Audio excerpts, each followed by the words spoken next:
quero atualizar as informações sobre o furacão Ian, que já provoca transtornos e muita chuva ali na costa da Flórida. A expectativa é de que o olho do furacão toque o solo hoje à tarde. Vejam essas imagens, o quanto a câmera balança com a força do vento. Vários países estão cancelando voos para os Estados Unidos, inclusive o Brasil. Tem mais uma informação também, a Amazon, que tem uma unidade ali em Tampa, na Flórida, ela está pausando temporariamente as operações de algumas das instalações por conta da aproximação do Ian ali à Flórida. Inclusive, cerca de 8 mil funcionários que trabalham nesta unidade provavelmente tenham que suspender as suas atividades agora por conta deste furacão. A empresa já tinha, inclusive, deixado estas informações disponíveis por conta do perigo dos ventos que ultrapassam os 200 km por hora. Também trouxemos a informação para vocês de que parques temáticos muito conhecidos no mundo inteiro, como o parque da Disney ou da Universal, fechariam os portões. Parques que nunca tomam esse tipo de medida agora provavelmente fechem os seus portões por no mínimo 2 dias diante dos riscos dessa ventania e também dos estragos que podem ser provocados pelo furacão Ian, que está chegando à Flórida. Marcela. E quem falou foi o presidente americano, Joe Biden. Ele reforçou agora há pouquinho o pedido para que os moradores de áreas ameaçadas saiam imediatamente de casa. Quem tem os detalhes é a nossa correspondente, a Mariana Janjacmo. Mari, conta como é que está a situação, o que disse o presidente dos Estados Unidos. Boa tarde.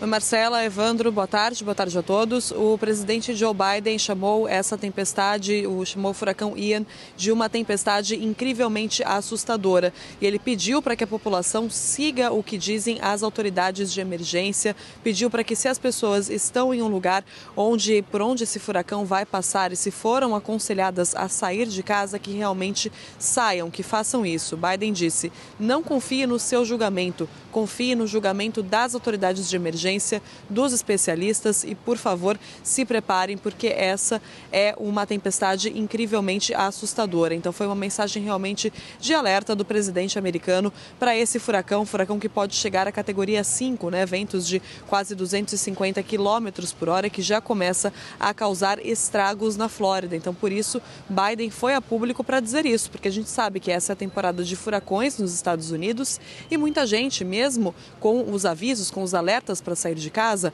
acaba decidindo ficar, porque acha que a situação não vai ser tão grave assim, acha que consegue passar por isso em casa, mas dessa vez até o presidente foi dizer então que quem foi aconselhado a sair de casa deve sim sair. Além disso, o Biden também falou que está em comunicação direta com o governador da Flórida, Ron DeSantis, disse que atendeu a todos os pedidos de Ron DeSantis para ajuda federal agora, imediata, de emergência e também de longo prazo. Então, Biden falou sobre as equipes do FEMA, que eles chamam aqui, que é a Agência Federal de Gestão de Emergências. Equipes foram enviadas lá para a Flórida, já estão atuando, também estão ajudando na distribuição de milhões de litros de água potável, de refeições. Biden também acionou os membros da Guarda Nacional que ajudam nesse momento, então ele destacou esses esforços do governo federal. E um outro ponto interessante também do discurso dele foi que ele pediu para que a indústria de combustíveis não use esse momento para aumentar os preços dos combustíveis para os consumidores. A gente sabe, né, que aqui nos Estados Unidos a questão do preço da gasolina, assim como no mundo todo, é claro, mas aqui essa questão é uma questão muito grave, que o preço vinha aumentando, depois começou a descer, é um dos pontos principais do governo Biden agora, na questão do combate à inflação e ao aumento dos preços. E nessa situação de furacão costuma faltar combustível, porque as pessoas realmente enchem o tanque, tem também os geradores, né? As pessoas se preparam ali com geradores em casa, então às vezes acontece de faltar combustível, de faltar gasolina, e aí o Biden pediu para que as empresas não explorem os consumidores, disse que esse não é o momento de aumentar os preços, ele fez questão de incluir isso nesse discurso. E eu queria retomar também o que disseram mais cedo as autoridades do Sistema Nacional de Furacões aqui dos Estados Unidos, disseram que estão se preparando para o pior cenário possível.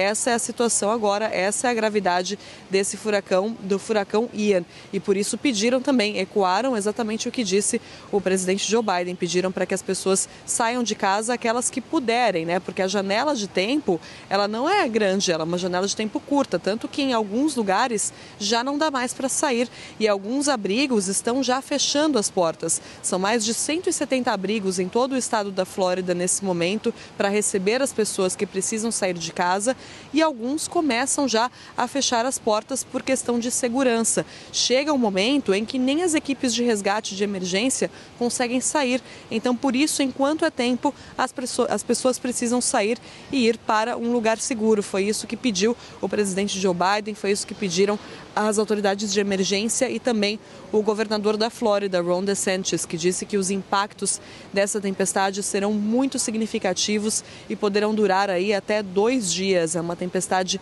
que passa, ela se move pelo estado da Flórida de uma maneira lenta, né? A tempestade desse furacão. Então as pessoas devem sentir os impactos desse furacão por longos períodos de tempo. Por isso, todo esse esquema, toda essa preparação no estado da Flórida para aguentar aí os momentos que vêm pela frente, os momentos difíceis que vêm pela frente. Evandro e Marcela.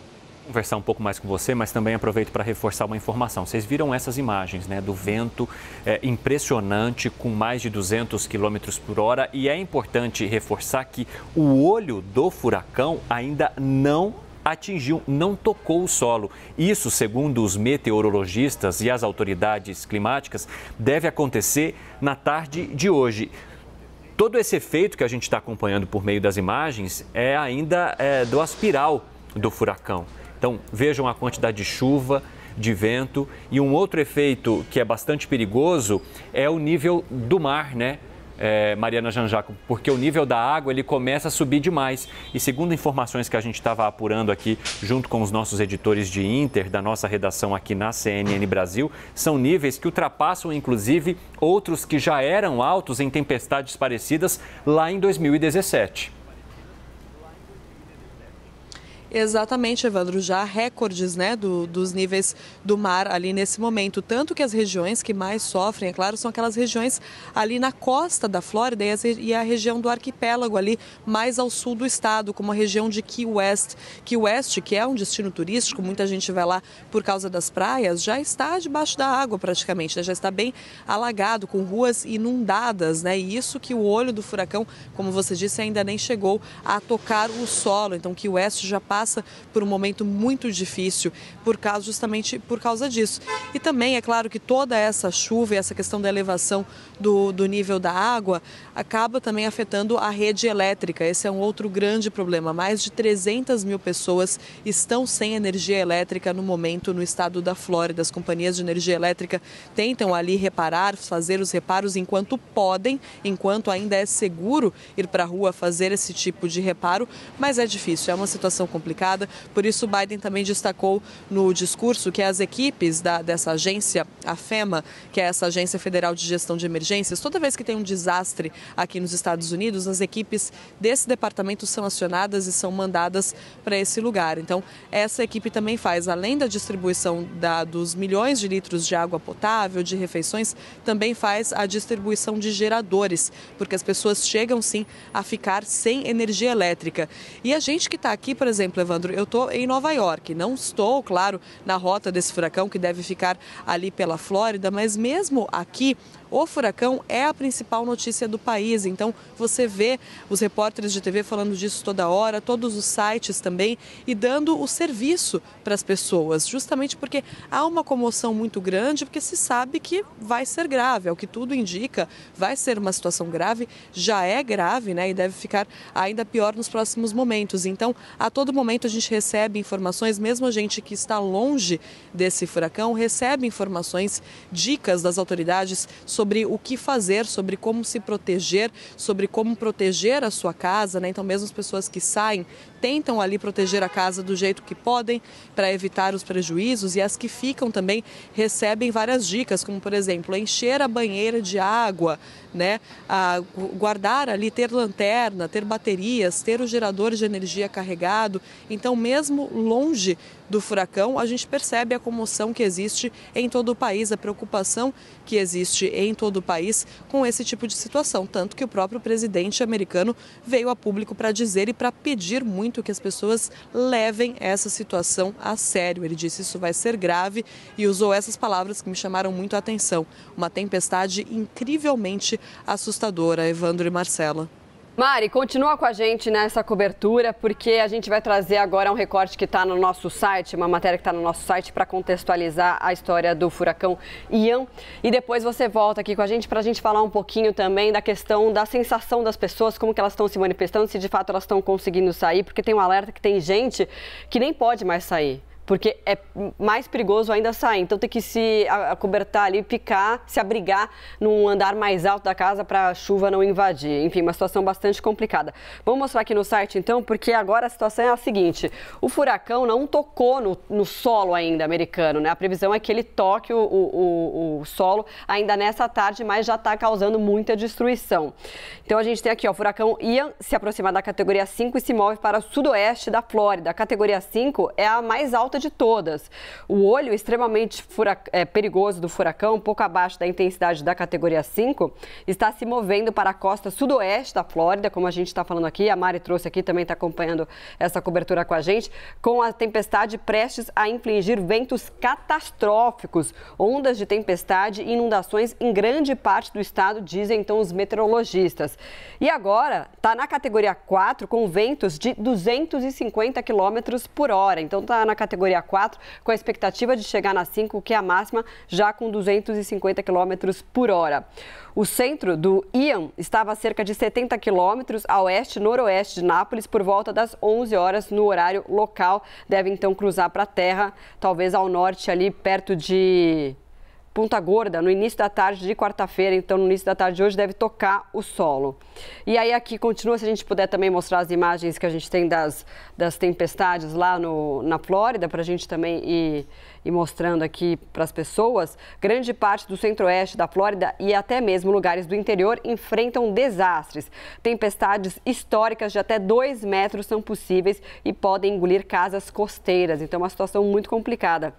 E a gente também tem uma informação aqui mais detalhada das pessoas que precisam sair dessas regiões. Olha só, um alerta importante para aqueles que não atenderem às ordens de evacuação ao longo das costas propensas a inundações, um aviso terrível. Em alguns lugares é tarde demais para sair, aquilo que a gente estava falando. As pessoas devem mudar-se, se abrigar, né, em andares superiores para escapar da subida da água, se necessário. O que nós temos até agora, então, transtornos que são provocados pelos ventos deste furacão que se aproxima da Flórida e que deve tocar o solo de fato ainda nesta tarde, segundo as autoridades americanas. Por quê? Isso aí pode provocar enchentes de até 5 metros de altura. Então, as pessoas que moram muito próximo destes locais, ainda mais aqueles que estão ali próximos da costa, são os que mais devem sofrer com essas enchentes que, claro, podem provocar estragos a depender da altura e da violência com que elas chegam a esses locais. 8 milhões de pessoas estão na rota do furacão, segundo as autoridades americanas. Pelo menos 2 ou 2,5 milhões de pessoas já foram orientados a deixar os locais e procurar abrigos que fiquem distantes destes que possam ser os mais atingidos no momento em que o olho do furacão chegar ao solo ali na Flórida. Além disso, há prejuízos também para o turismo, com parques fechados, com mais de 2.000 voos que já foram cancelados, inclusive de empresas que atuam no Brasil e que neste momento deixam de operar para a Flórida por conta do furacão e dos ventos que já ultrapassam 200 km por hora e, claro, os prejuízos para essas 8 milhões de pessoas que estão nesses locais e que já têm de conviver com esses ventos, com essas imagens, com a chuva forte, tudo isso que você acompanha enquanto a gente vai fazendo essa cobertura por aqui. Aliás, o governador da Flórida, Ron DeSantis, também alertou sobre os riscos que essa tempestade oferece à população. Segundo ele, as enchentes serão ou podem ser catastróficas. Vamos ver um trecho para a gente continuar aqui depois.